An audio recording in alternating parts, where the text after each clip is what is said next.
the monochromatometer. So, the only job of monochromatometer is to select a very specific wavelength or color na mo-emit sa sample.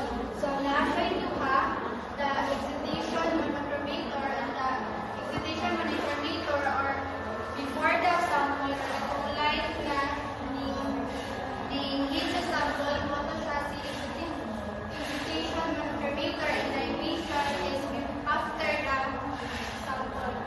So, first example is the color. First example is the color glass filter. So, it is used for both excitation and emission wavelength selection as they are more susceptible to transmitting straight lines and unwanted fluorescence. Pwede mo lang ito.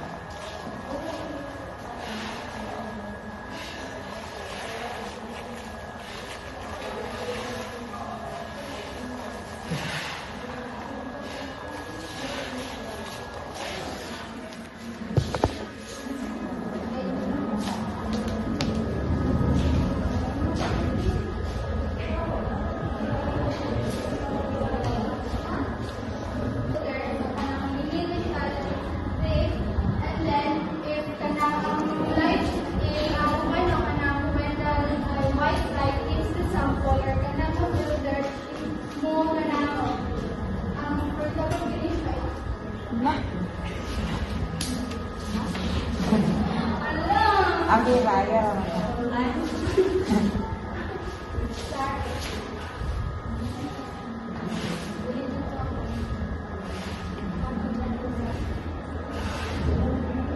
For example, ini ang atuang colored glass filter. And then if ini si xenon lang, well, if magkala siya, mag-hit na siya og light sa ini filter, mo reflect na siya og katong color sa rainbow. And then ini si color glass filter, for example, kanang siya ang for example, kini siyang filter is kanang ang iyang choose lang is katong mga long wavelength like red or orange or yellow, ingana. So, ang katong uban ng color is i-absorb niya, and then ang iyang i-allow na, so muna siya gitawag og excitation filter. Dali, while nag-absorb siya, muna siya excitation filter. And then, ang iyang gina-allow lang na kung pass through the ate is ang red color or katong mga long wavelength, muna siya gitawag og ang emission filter. Ang atong lumas na dati, mga color, muna siya emission or the fluorescence. So if sa kini color glass filter para makita ka na color light. Ito kag medium wavelength na color light kag green, blue then mag-stop ka para the next is the grading monochromatometer. So, late treatment of the spectrum and advantage of the grading monochromatometer provides selectivity of the excitation and emission wavelengths required when working with new fluorophores.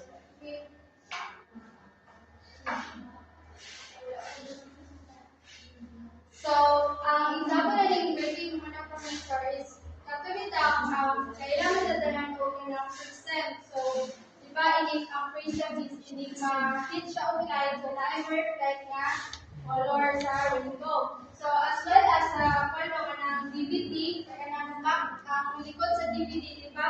Ang likod sa DVD is na-try small, tiny, parallel groups na if ma-hit ko siya o light is, for example, i-tilt ni mo siya, then ma-hit siya o light, then na-try reflect ng color sa rainbow.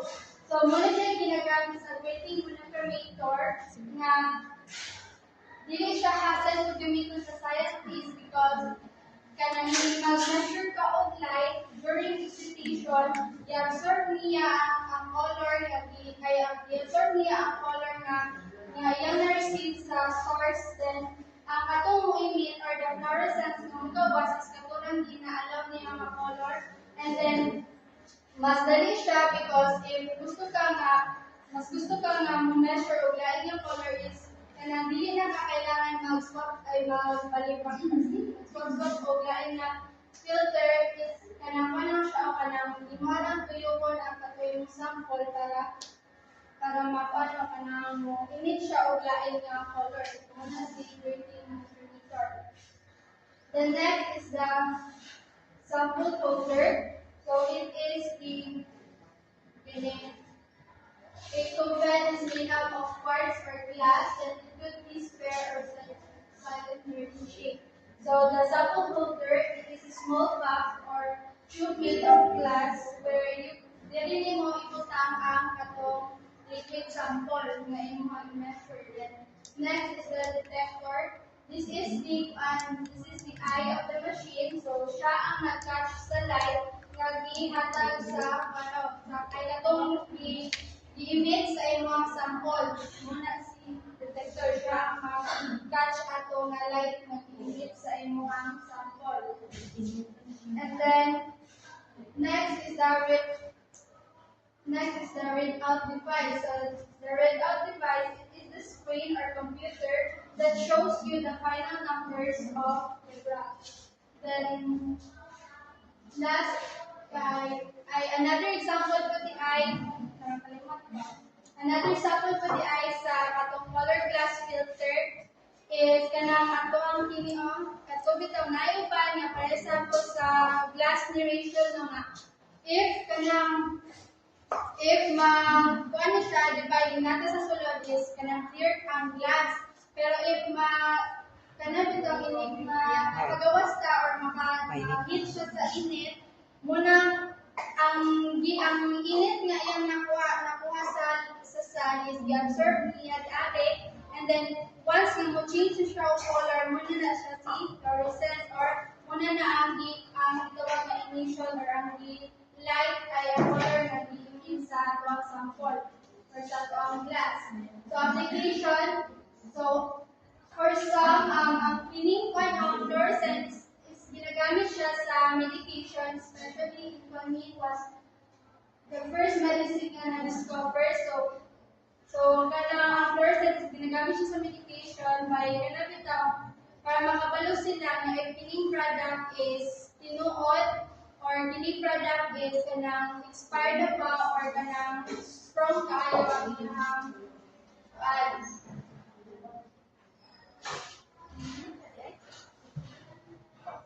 and it is also useful for protein identification, and this is done by tagging a fluorescent molecule within the protein and fluorescence in the search. So this technique is used for the assay of different medications that shows fluorescence. For example, the company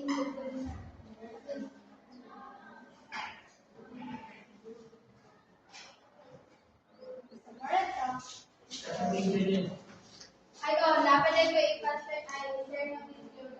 Example sa color glass and furniture.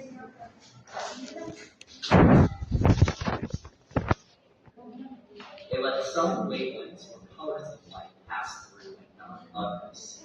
These two work by absorbing the unwanted wavelengths, meaning if this one only passes red light through it, while this one passes yellowish light through it, and other colors like green or blue are absorbed inside this.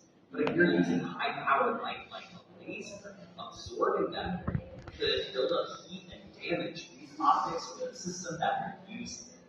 You'll notice that this one just looks a little bit different than those other filters. It has kind of multiple colors. How this one works is that wavelengths shorter than a certain point pass through to the bluer, greener wavelengths, while wavelengths longer than a certain point are reflected. So the orangish reddish colors are reflected here. That doesn't have that absorption, so these kinds of filters, called dichroic filter, could be used with a higher power light source like this. These are optical filters. They let some wavelengths from colors